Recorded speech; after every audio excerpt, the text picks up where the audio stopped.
I'll be explaining the Chinese comedy drama movie, You Are Not Alone, today. Beware of spoilers. 27-year-old Ziwei has never been in a committed relationship. He essentially lives at work since he hates returning to a home without a girlfriend. Also, the lack of a family, close family members, or friends makes his existence dreadfully uninteresting. Ziwei's supervisor summons him to the office the morning of his 28th birthday and fires him. His justification is that the other workers' decreased happiness and output are a result of Ziwei's unhappy life. As Ziwei begs him not to be depressed on his birthday, the employer counters that being unemployed at 27 is preferable to being unemployed at 28. Ziwei visits a bar in the evening to drink. Couples are spending quality time together on either side of him as Ziwei gripes to the bartender about his lot in life. All of a sudden, a group of criminals burst in and threaten everyone with guns. They instruct the populace to call loved ones and demand ransom. They won't be released until the other party delivers the requested amount of cash. Everyone calls their parents, friends, partners, or spouse right away, but Ziwei is unable to do so. Ziwei is still on the ground an hour after the last person pays and departs. Even the robbers sympathize with him and lend him their ears so he can discuss his issues. They assist Ziwei with his emotions during the robbery, which somehow transforms into a therapy session.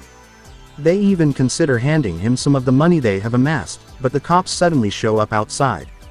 At gunpoint, the robbers drag Ziwei outside to reveal that he was the one who dialed 911. Though it is already too late, they realize they should have never trusted someone as lonesome as Ziwei. The subsequent firefight results in the deaths of all of them. Ziwei stumbles on a banana peel while attempting to walk to the police officers and finds up in the hospital. As the doctor requests his guardian's signature on a consent form even though he has none, his loneliness manifests itself once more as a disadvantage. However, a miracle occurs and a lovely girl declares herself as his girlfriend and signs the documents. After receiving treatment, Ziwei bounces back quickly and goes home without saying a word of gratitude. Since his parents passed away 10 years ago, he has been setting up a birthday cake for himself. He opens the door after hearing a knock and discovers the hospital girl on the other side. Ziwei shuts the door in her face because she doesn't talk to ladies very often. The young woman pulls it open firmly and introduces herself as Angel, an insurance representative. It turns out that Ziwei's parents enrolled him in a program that guarantees him a girlfriend if he waits until he is 28 without finding one before they passed away. Since the age of 8, they were aware that their son had never played a game. Angel demonstrates to him a magical ring that has the ability to transform anything into a female. Ziwei will then be able to choose any object in his room and transform it into his girlfriend. Ziwei won't need to do much to impress her because she will already be familiar with all of his qualities. Even better, he is allowed to test the ring out first and only confirm his purchase after selecting the right girlfriend. Ziwei unintentionally spills his soap while using the restroom in the evening. It immediately transforms into a young woman named Soapy who has a cleaning compulsion. Ziwei resists her attempts to assist him with his bath because she is too timid. Soapy enters a filthy room after being pushed out the door by him. After some time, Ziwei uses the restroom and notices that his home has never been cleaner. They both sleep together at night, but Soapy unintentionally knocks him off the bed. She meticulously cleans everything he touches and follows him everywhere he goes. When Ziwei first sees Angel, he laments the fact that she should be more attractive. Because of the remark, Angel criticizes him but advises him to use all of Soapy to get rid of her. Ziwei started taking showers every hour after that. When Soapy starts whining about not being filthy, he joins the neighborhood kids to play football. It works even if he rolls around on the ground more often than he plays. Soapy insists on coming to the public shower area where all the other players are present after the match because she wants to clean him so badly. The others believe they are doing something else as she soaps Ziwei. A little later, Ziwei emerges, and a man makes fun of him for dating an obese woman. Soapy abruptly emerges from the shower with a completely different appearance than she had earlier. The regular showers have caused her to lose weight. Now beginning to like her as a partner, Ziwei no longer wishes for her to vanish. He completely quits taking showers in order to keep her for longer. He sees Angel once more a week later and tells her about his issue. Soapy has grown frustrated with him over time because he refuses to be cleaned, despite the fact that he stinks. He arrives home late at night in the hopes that she is already asleep. But Soapy sees him carrying several brand new soaps and body washes. He is accused of cheating, and she flees. She vanishes into bubbles as it begins to rain outside. Ziwei visits Angel once more in her grief. She explains to him that he can now select an item over a bar of soap that he feels a connection to. Ziwei returns home with newfound motivation and picks his goldfish as his next relationship. It evolves into a stunning Japanese woman who is unable to speak Mandarin. Also, she has a goldfish-like memory, which means she can't retain information for longer than 7 seconds. As a result, she frequently tries to eat sushi out of the refrigerator and forgets who Ziwei is. In order to fix the situation, he tattoos the girl's wrist with his name and relationship so she will always remember him. For a few days, this facilitates their communication. However, one morning, she unintentionally wipes it off and leaves the house. As Ziwei goes looking for her, she is discovered eating in front of a stall. She is being watched by a large group of people while she consumes several dishes of street food. They interrupt Ziwei when he tries to bring her back home. Instead of being himself, he targets those who retaliate. Then he records a video of the two of them discussing their connection. In order for her to watch it later and remember the things they did together, he also begins to vlog their daily activities. Yet as time goes on, Ziwei grows weary of taking on the role of the girl's mother rather than her boyfriend. One night, he changes her back into a goldfish by drawing a heart on her wrist. The next day, he sees Angel again and tells her that he prefers an edgy girl to a soft one. The knife would be the ideal item for that. As a result, he throws his knife, which transforms into a woman. She is exactly what he was looking for in the antithesis of the goldfish girl. She declares as soon as she awakens that the stuffy insides make her want to leave.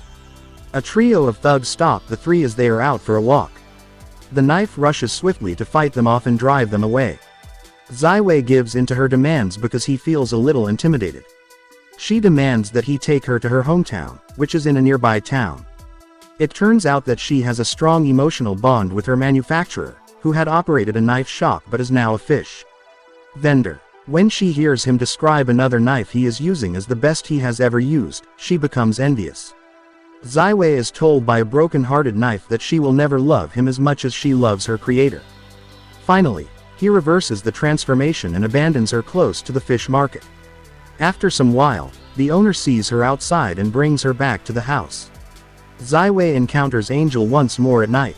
He doesn't like any of the girls, which is frustrating her because it prevents her from receiving her commission. She believes that for someone who is so eager to find a girlfriend, he is excessively choosy. Ziwei replies that he finds it challenging to talk to females because of an incident from years ago. He was accused of harassing a female who he thought was his girlfriend for holding her hand. As she gets home, Ziwei conjures many girls to see if they get along and scatters a variety of stuff on the ground. Yet the coffee bean is too spirited, the cactus plant pains him, and the Russian doll gives birth to more girls than he wishes. In the end, he makes the decision to date his phone. Ziwei thinks his next girlfriend will be the one because the phone is so familiar with him. It changes into a sophisticated woman who has the ability to understand what Ziwei is thinking even while he is silent. She orders him meals from his favorite restaurant as soon as she is alive and prepares the table according to his preferences. She is the smartest item in the room, thus she can assist him with anything in life. They go to a restaurant that afternoon for lunch. As they are there, Ziwei's ex-girlfriend who caused him to lose his heart also shows up and sits down at a different table. She boasts to Ziwei about her wealthy lover, which the phone finds offensive. She texts everyone of the girl's active lovers after breaking into her phone. They quickly make it to the restaurant, where she promptly shares her secret with everyone. Ziwei falls in love with the phone as a result of the gesture. She forces him to sit by her side and gives him a kiss when they get home. Later, when he has passed out, it is discovered that the phone is a malicious item. She has returned to life to punish Ziwei for constantly abusing her. He dropped her constantly, kept her in the toilet for hours, played with her until her battery died, and severely mistreated her. All of this occurred because she lacked the authority to refuse. She wants him to experience the same suffering that she and the other technological devices do every day. As a result, she steals his ring and gives human form to a robot vacuum, a speaker, a magazine, and a first aid kit. Together, they operate on Ziwei to transform him into a machine that will respond to commands from the phone. He is hardly able to move when he awakens. The first aid kit verifies that a device has been linked to Ziwei's heart, indicating that his body is no longer his. Ziwei doesn't like any of the girls he receives, which makes Angel anxious in the meanwhile. When she texts him to see whether there has been any progress, he replies that he wants to confirm the phone as his permanent girlfriend. A picture of him holding the phone and the message are both attached, and the image has a filer covering it.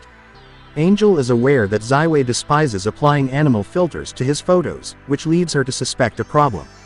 Ziwei is forced to obey her commands at home by the phone, just as he did with her for a long time. She takes him to a sizable storage facility at night to look for additional things that can be transformed into useful humans. She desires to rule the world by building an army of objects. Angel approaches Ziwei when he is by himself since he has discovered the truth and has followed them to the location. She makes an attempt to flee with him but is stopped by the phone. Ziwei attacks Angel and turns against the person who is assisting him under her sway. Angel and Ziwei are pursued and eventually cornered by the phone while standing next to a railing. Angel is left with no choice but to push Ziwei from the railing after she strangles him. Ziwei's heart returns to normal as a result. It turns out that Angel is wearing the identical ring and is also 28 today.